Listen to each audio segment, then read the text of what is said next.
Bawat araw, tayo'y humaharap sa mga nangyayari sa lipunan. Mga pangyayari na nakakaapekto sa ating lahat. Mga pangyayari na kailangan tayong makialam. Kaya nabuo ang programang ito, Issue 101. Tumatalakay sa mga issue ng ating lipunan. Mga issue na dapat nating pakialaman. Mga issue na may malaking kaugnayan sa ating kapaligiran. At mga issue na may kaugnayan sa ating gobyerno. Issue 101. Narito ang inyong tagapagsalita. Issue 101. You're with Senior Simo. Senior Simo. Senior Simo. Issue 101. Luzon, Visayas at Mindanao. Buong bansa, buong Pilipinas, buong mundo na may Pilipino. Welcome sa isa na namang episode ng ating palatutunan ng araw ngayon na Huwebes, pizza 1 ng buwan sa pizza 1 sa buwan ng Mayo taong 2025, May 1, 2025. Happy Labor Day sa lahat ng mga manggagawa. Yes mga ka-issue, isa na namang talakayan ang ating tatalakayin sa episode na ito, kung saan ito po ang ating tatalakayin mga ka-issue. Ayon kasi sa dalawang survey, mataas ang rating ng House of Representatives na pinamunuan ni House Speaker Martin Romualdez. At ang trust at approval rating ni Pangulong Bongbong Marcos mataas din. Ang naturang dalawang survey result nagpapakita na malaki ang tiwala at suporta ng mga Pilipino sa dalawang pinuno. Tanong natin sa inyo, sang-ayon ba kayo sa resulta ng naturang survey o may duda ba kayo sa katutuhanan? Pero bago po natin umpisahan ang ating talakayan, huwag pong kalimutan na mag-like sa video na ito. I-click niyo po ang subscribe button at ang notification bell sana all para kayo po ay mapapalahanan kung sakasakaling may bagong video tayong i-upload sa ating YouTube channel o kaya ay magkaroon tayo ng live stream at ang ating Facebook fan page din na Senior Simon 101. Huwag po rin ninyong kalimutan na i-follow nyo po at i-like at isama nyo na rin ang ating X account, TikTok at Instagram para po kayo po ay makapagbigay ng inyong suporta sa atin sa pamamagitan ng pagsunod ninyo sa ating mga social media account. So huwag na po nating patagalin pa ang ating introduction dito sa ating palatutunan ng kasama po ang inyong likod na si Senior Simo.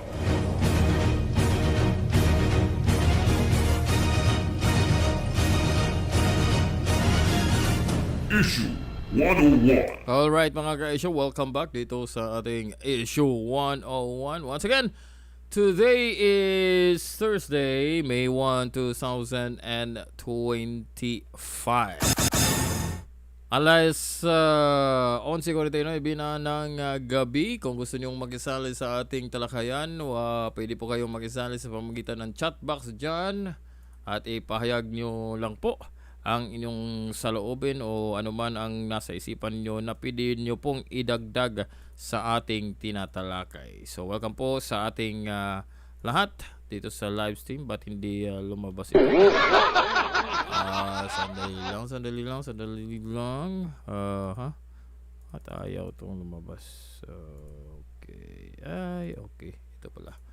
Alright. Ayan. So, mga ka-issue, dito tayo sa ating pag-usapan.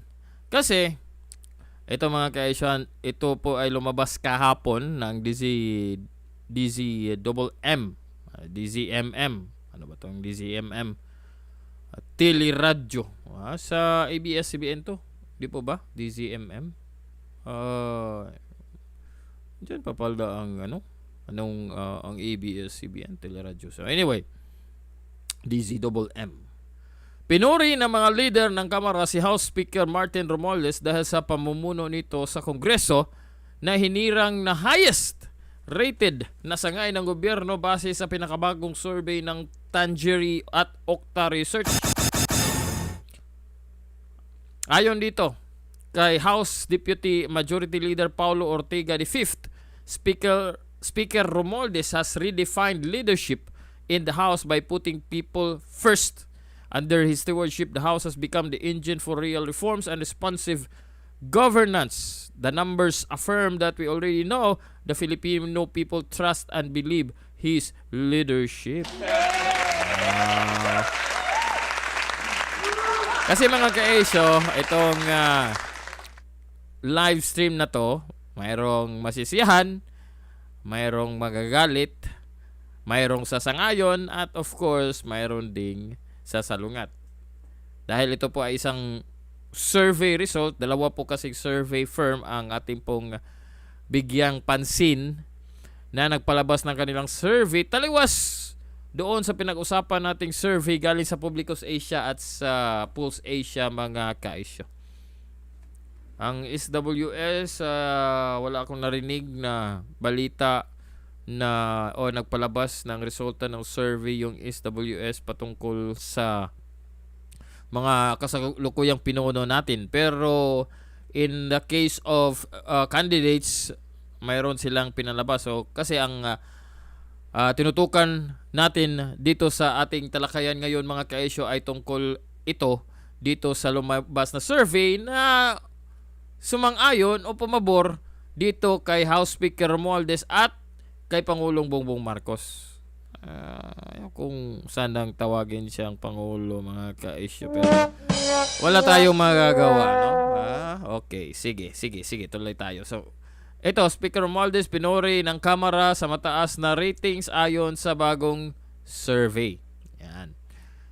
Okay, now, si Pangulong Bongbong Marcos naman, sa kabilang banda, ay nagpahayag din dito, mga ka-issue, on April 29, dahil sa kanyang mataas na approval at trust ratings, mga ka-issue, base sa survey na isinagawa ng Okta na naman ito, mga ka-issue. Sabi niya, it just validates what we are doing, that people are beginning to understand what we have been trying to do for the last 2.5, almost 3 years. So it continues to inspire me because it shows that we're making progress. Palakpakan. So ito yung kanyang ito yung video, mga kaisyo, kung saan sinabi niya yung pinakita natin kanina. That people are now beginning to understand what we have been trying to do for the last 2.5, almost 3 years. So it continues to inspire me because it shows that we're making progress. That's always good to know. Kung minsan hindi ko na malaman kung nararamdaman ng tao yung ginagawa, at mabuti naman at nakikita ng taong bayan ano yung ginagawa natin at paano makakatulong ito sa pampaganda sa kanilang mga buhay. Thank you very much. Yan, mga kaisya. Sang-ayon ba kayo dito sa survey? Sige nga, magpahayag nga kayo. Mayroong dalawang nanonood sa atin dito. Dalawang nanonood sa atin dito. Kasi, mga kaisya, balikan natin muna, no? Itong inilabas ng Publicus Asia. Kung natandaan nyo po, mayroon po tayong episode nito ng live stream natin sa issue 101 kung saan atin pong pinag-usapan itong naging resulta ng survey ng mga namumuno, specifically sa Presidente, Vice President, Senate President, sa House Speaker at doon sa Chief Justice.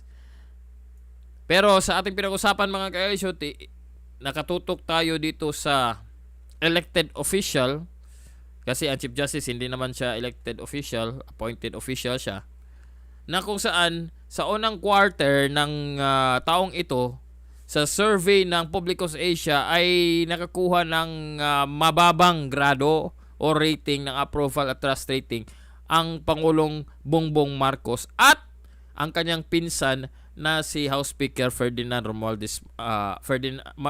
Martin Romualdez, mga kaisyo.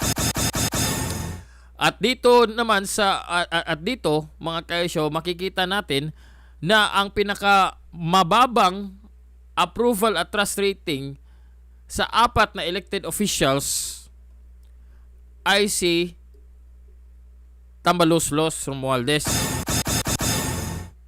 Ha? At pangalawa lang si Bongbong Marcos with 19 approval and 14 trust. No, sa trust nga, no? Sabi ko nga kanina, mas mababa itong si House Speaker. Dito naman sa naging resulta ng survey galing sa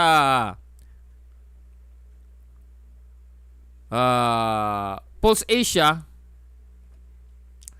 makikita naman natin dito mga kaisyo na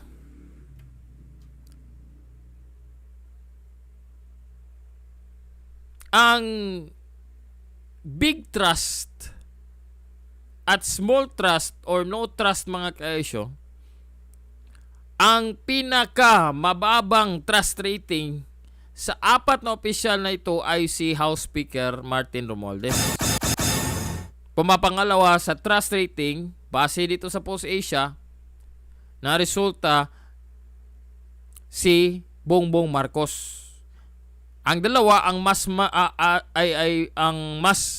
mayroong pinakamalaking distrust dito sa survey na ito. Ngayon mga kaisyo, nagpalabas ng ulat ang Okta at Tangeri o Tangeri mga kaisyo, at ito ang tugon ng Malacanang. Wala tayong narinig na nagbigay, actually yung USIC ng PCO, si Clarissa Labo Castro, sinabi pa nga niya doon na dahil mataas ang trust rating ni VP Sara mga kaisyo, dahil nasa labas ng bansa nung isinagawa yung survey, nasa labas ng bansa, at ang ibig daw sabihin noon, sabi ni Castro, na mas approve na mga tao na nasa labas si VP Sara. Kaya't mataas daw yung trust rating ni VP Sara. Pero hindi niya binigyan ng sagot patungkol dito sa mababang trust rating. Pero nang lumabas itong galing sa Tangeri at sa Okta Research mga kaisyo, ito po ang tugon ng Malacanang. Presidential Communications Office, Pbbm says Okta survey validates what we are doing. So ito yung sinabi niya kanina ha. It just validates what we are doing. People are beginning to understand what we have been trying to do for the last 2.5 years. Take note on the duration of the survey mga kaisyo. Dito tayo sa balita. Galing sa GMA News Online, sabi dito, Marcos trust rating dips. Meaning bumaba mga kaisyo ng kaunti. Habang ang trust rating naman kay VP Sara ay umangat. Okay? Dito tayo tututok mga kaisyo ha. Muna. No. Mamaya na yung sa House. Ayon sa balitang to, galing na inilathala ng GMA News Online noong April 29, 2025, the trust and performance rating of President Ferdinand Bongbong Marcos Jr. dipped, bumaba mga kaisyo, to 60%, habang kay Vice President Sara Duterte ay umangat ng 58% sa buwan ng Abril. Ayon yan sa pinakahuling survey galing ng Okta Research. Based on Okta Research tugon ng masa survey released on Tuesday, Marcos got a trust rating of 60% and a performance rating of 59%. So hindi po ito masyadong mababa. Malapit lang ito sa gitna, pero of course kung 75% grado sa pag-aaral ang ating gagamitin mga kaisyo sa basic education, of course bagsak to. Pero kung titingnan natin ito sa pamamagitan lang ng ilang respondents, baga 60% of the respondents agreed na ano ba tawag dito? Tiwala itong pamamalakad ni Bongbong Marcos, mga kaisyo. These are lowered compared, ayon dito, these are lowered compared to Marcos 65% trust. So, bumaba lang ito ng 5% mga kaisyo mula noong fourth quarter ng 2024. Habang ang kanyang performance rating is 59% mula sa 64%. So 5% ulit mga kaisyo. 5% ba? 5% ulit. So parang may pattern. Di po ba? Trust rating 65% noong last or fourth quarter ng 2024, bumaba ito ng 60%, so mayroong 5% difference. Habang ang performance niya noong November 2024 mga kaisyo, fourth quarter survey ng tugon ng masa Okta Research Survey mga kaisyo is 64% ang kanyang performance rating at bumaba ito ng 59%. So ang dalawa is 5% less. Bumaba ng 5%. This marks the lowest trust rating 4%. Kasi, ang ibig sabihin kasi dito, this marks the lowest trust rating is pababa ang kanyang trust rating base dito sa tugon ng masa Okta Research Survey result. So, ito na ang pinakamababa daw mula noong first quarter of 2024. Take note a downward trend in his satisfaction rating was observed since the July 2024. So hindi talaga magkatugma itong sagot o pahayag ni Bongbong Marcos in line with this trust rating at performance rating survey mga kaisyo, kasi bumaba. Though it is still above 50%, hindi pa mas mababa mga kaisyo sa kalahati, but downward ang kanyang trending. So Okta, however, also said that despite declining ratings, most adult, of course, 60 plus pa rin. 50 plus pa rin. Most adult Filipinos continue to express trust and approval for the performance of President Bongbong Marcos. Pampalubag loob lang to ng Okta Research. So ito yung sinabi niya mga kaisyo sa interview. So it continued to inspire me, so on and so forth. So take note po mga kaisyo, hindi nakalagay dito kasi yung mayroon pa pala dito ito mga kaisyo. Hindi klaro to. Hinanap ko yung mas klaro pero hindi ko talaga makita, pero anyway, ito po. Ang tanong dito kasi, I would like to ask you about your level of trust towards certain or some individuals of our government officials and other organizations in the country using the board. Could you so? Katulad lang ito ng Post Asia mga kaisyo, tinanong yung mga respondent, ito yung pangalan, ilang grado bang ibibigay mo, or sang-ayon ka ba, hindi grado, sang-ayon ka ba, pinagkakatiwalaan mo ba yung tao na ito, hindi mo pa pinagkakatiwalaan. So ayon dito, 60 kay Bongbong Marcos, 60 sa buong Pilipinas. In terms of trust. Okay. So, ang may pinakamalaki is Balance Luzon. Ito, BL, Balance Luzon. NCR, ang sumunod. Tapos, ewan ko ba kung sa Visayas, bakit 64% pa to? Mataas-taas pa to. No? Mas mataas pa ang Visayas nga kaysa NCR. So, sa Post Asia kasi, ito, sa post-Asia kasi, kay Bongbong Marcos, napakababa at 25%. Still, balance Luzon is 35%. 27% ang sa Visayas. In terms of approval to mga kaisyo, this is an approval. So dito sa, saan ba yun? Dito sa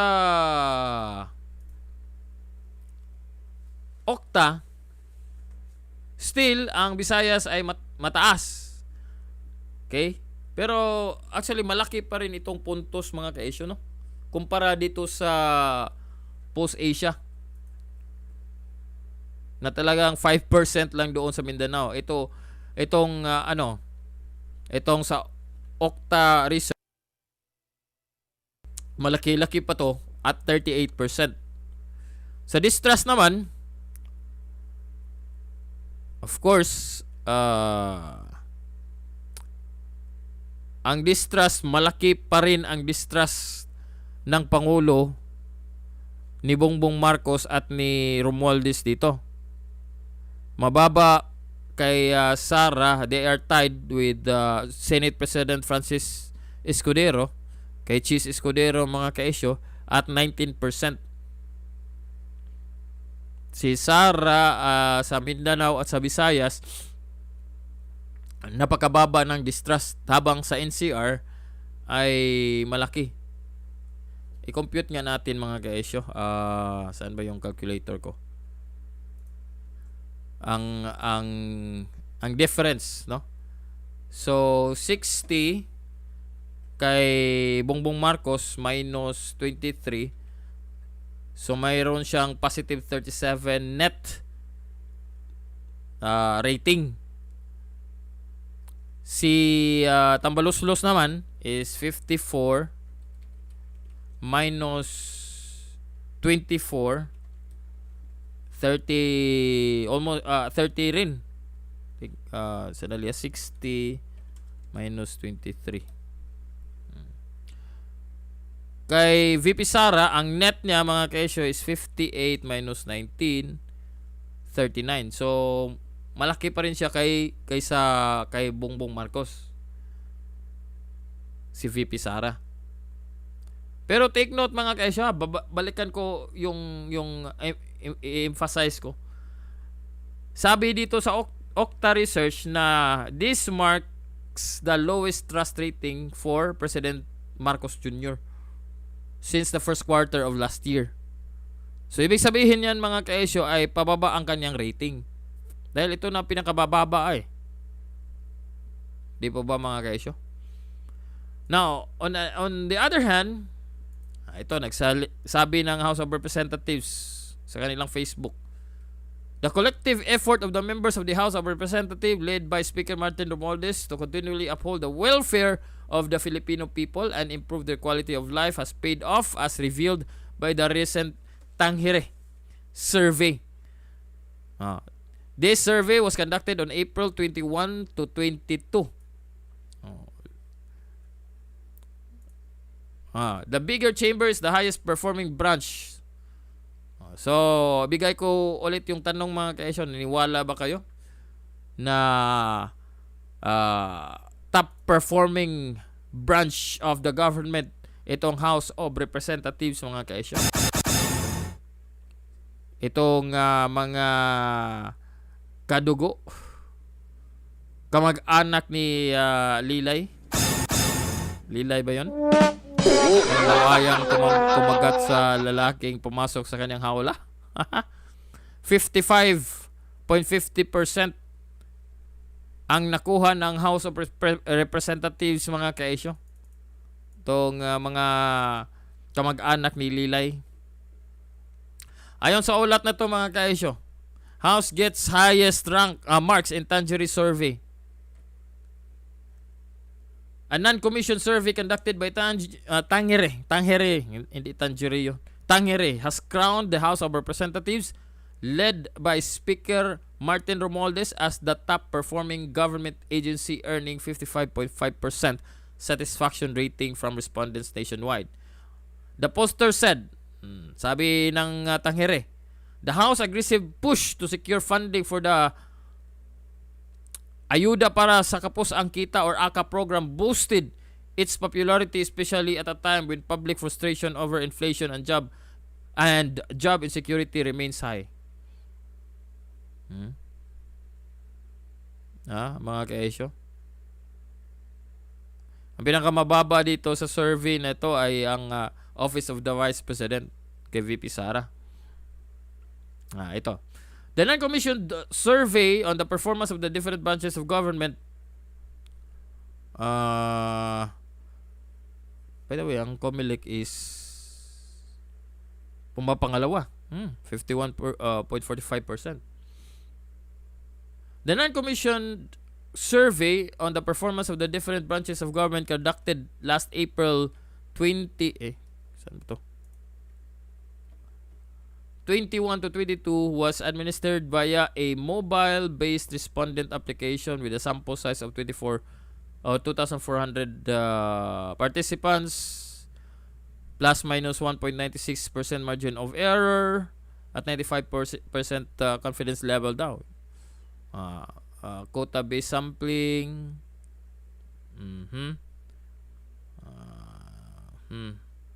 Parang Member Marketing Opinion Research Society. Ewan natin ito mga kaisyo.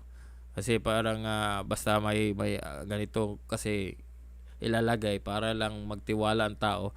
This is something basta na kaduda-duda itong mga ganitong survey na inilabas. Pagkatapos nagpalabas ng survey mga kaisyo ang Pulse Asia at Publicos Asia mga kaisyo, kung saan bagsak ang trust at approval rating ni Bongbong Marcos at ni Romualdez mga kaisyo. Issue 101.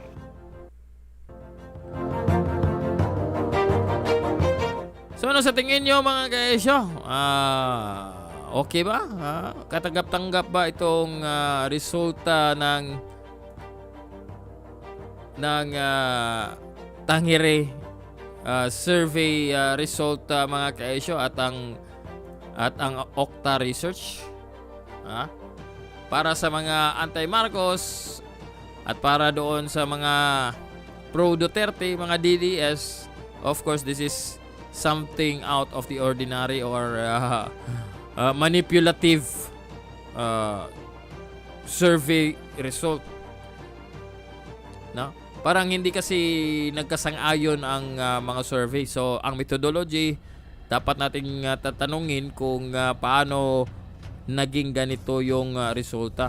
Importante kasi yung dapat malaman para malaman natin kung gaano ito kapani-paniwala ang resulta ng survey na ito mga kaisyo. So since walang nag-chat sa atin dyan, so walang sasalungat o sasang-ayon sa ating pinapahayag dito, so magtatapos na po ako mga kaisyo. So hanggang sa susunod na lang na episode ng ating issue 101, tatalakayin natin yung tungkol doon sa napakarami daw nag-graduate na nagtapos ng high school ang hindi pa marunong bumasa o hindi marunong bumasa mga kaesyo. Ayon yan sa naging hearing na isinigawa sa Senado mga kaesyo. Almost 19 million high school graduate pa daw high school graduate ang hindi pa marunong magbasa daw mga kaisyo. So yan po ang ating tatalakayin sa susunod natin na episode kung papalarin tayo mga kaisyo. So anyway, huwag mo kalimutan na mag-like sa video na to para ito po ay maging mapasok sa algorithm at i-recommend mga kaisyo. So hanggang sa muli, ito po ang inyong lingkod na si Senior Simon. Pansamantala po munang mamaalam para sa ating palatuntunan na Issue 101. tandaan, mas lamang ang may alam. Bye-bye!